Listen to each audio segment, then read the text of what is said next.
Assalamualaikum warahmatullahi wabarakatuh. Nama saya Muhammad Rifki Bahar dari jurusan Teknik Perencanaan Wilayah dan Kota yang akan membahas tentang bentuk-bentuk pemusnahan atau pembuangan akhir sampah.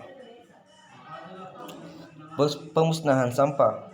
Yang pertama ada open dumping, yang kedua ada composting, yang ketiga ada unitary landfill dan controlled landfill, dan yang keempat ada incineration, dan kelima ada recycling. Open dumping, jenis pembuangan akhir yang paling sederhana dan paling murah, yaitu penyediaan suatu lokasi terbuka dan sampah dibuang begitu saja. Yang kedua, cocok untuk sampah hasil sapuan jalan, abu, dan benda-benda yang dapat dibakar. Yang ketiga, lokasi pembuangan terbuka ini hendaknya dipilih pada tempat yang agak rendah agar debu-debu maupun sampah dari jalan yang didapatkan perlu diperhatikan agar tanahnya kedap air dan menjaga cairan limbah yang timbul tidak sampai merambat jauh ke tempat lain dibawa oleh aliran air tanah. Potensi pencemaran lingkungan dari sistem open dumping.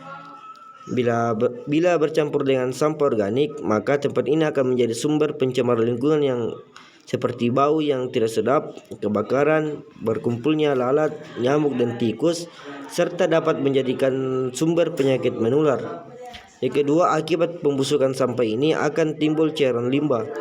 Yang ketiga, estetika lingkungan yang buruk karena pemandangan kotor. Oleh karena itu tidak terkendalinya akhir seperti ini tidak disarankan lagi. Composting didefinisikan sebagai suatu proses dekomposisi secara biologis dari senyawa-senyawa organik yang terjadi karena adanya kegiatan mikroorganisme yang bekerja pada suhu tertentu. Merupakan salah satu metode pengelolaan sampah organik menjadi material baru seperti humus yang relatif stabil dan lazim disebut kompos.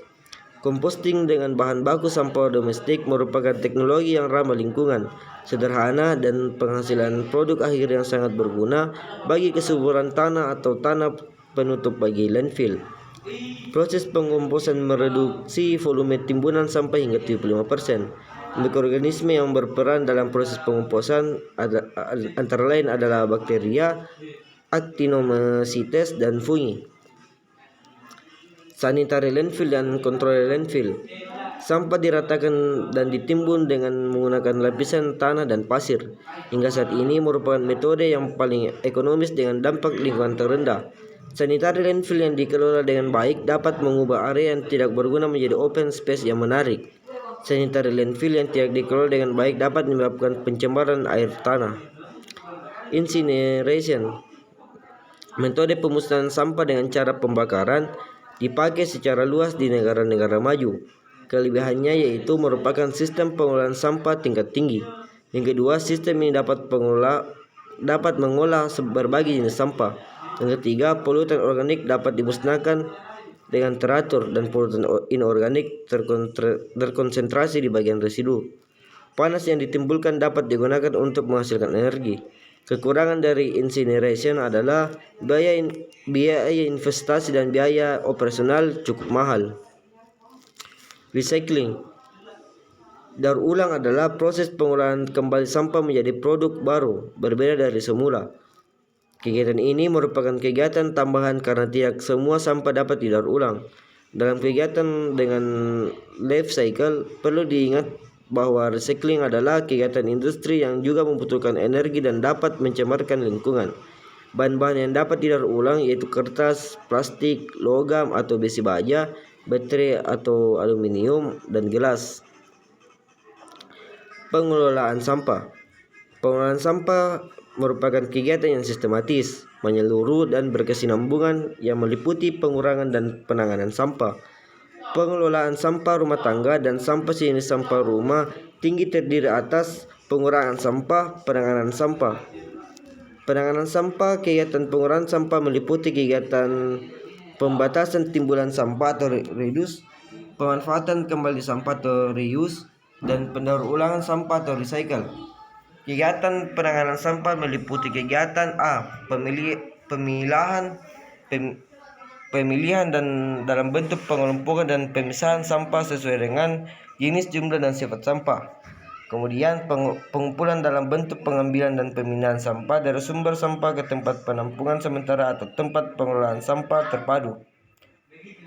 Kegiatan penanganan sampah meliputi kegiatan antara lain: 1. Pemilihan dalam bentuk pengelompokan dan pemisahan sampah sesuai dengan jenis, jumlah, dan sifat sampah. 2. Pengumpulan dalam bentuk pengambilan dan pemilahan sampah dari sumber sampah ke tempat penampungan sementara atau tempat pengelolaan sampah terpadu. 3. Pengangkutan dalam bentuk membawa sampah dari sumber dan dari tempat penampungan sampah sementara ini dari tempat pengelolaan sampah terpadu menuju ke tempat pemrosesan akhir. 4. Pengelolaan dalam bentuk pengubah karakteristik, komposisi, dan jumlah sampah.